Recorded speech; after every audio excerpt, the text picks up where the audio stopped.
Assalamualaikum warahmatullahi wabarakatuh. Selamat pagi solih-solihah. Semoga kalian selalu bertambah terus semangatnya ya. Semangat pagi, pagi, pagi, pagi.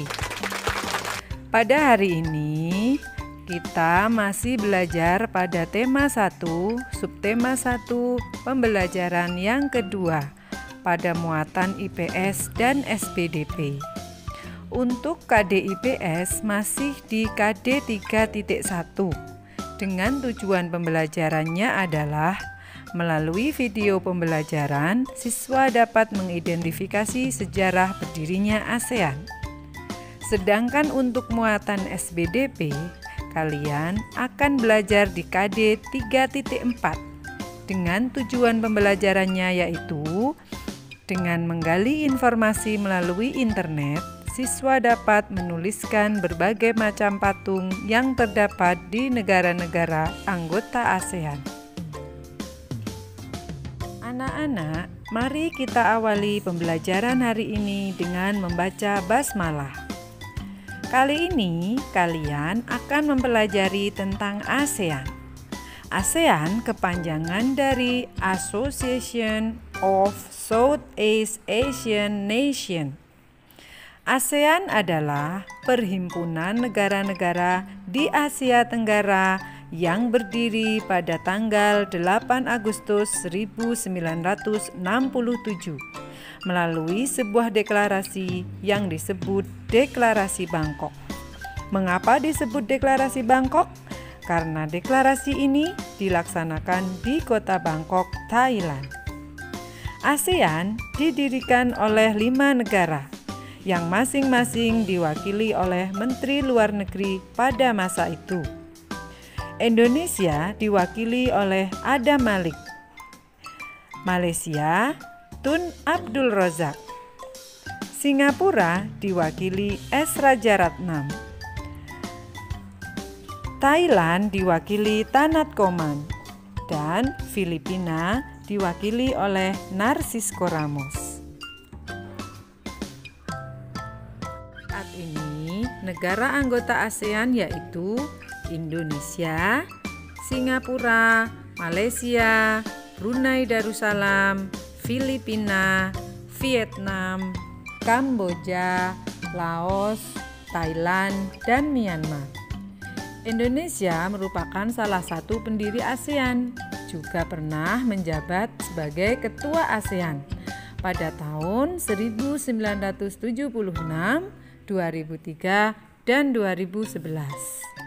Indonesia dan negara di Asia Tenggara yang lain dapat bergabung dengan ASEAN karena memiliki kesamaan letak geografis, dasar kebudayaan, nasib, dan kepentingan di berbagai bidang dengan negara-negara di Asia Tenggara lainnya. Indonesia memiliki peran pada ASEAN dalam berbagai bidang, dalam bidang ekonomi, kelautan, politik dan kemanusiaan, serta dalam bidang ketenagakerjaan.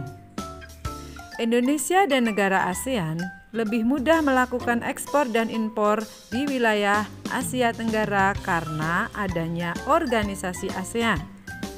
Manfaat lain dari organisasi ASEAN adalah sebagai berikut.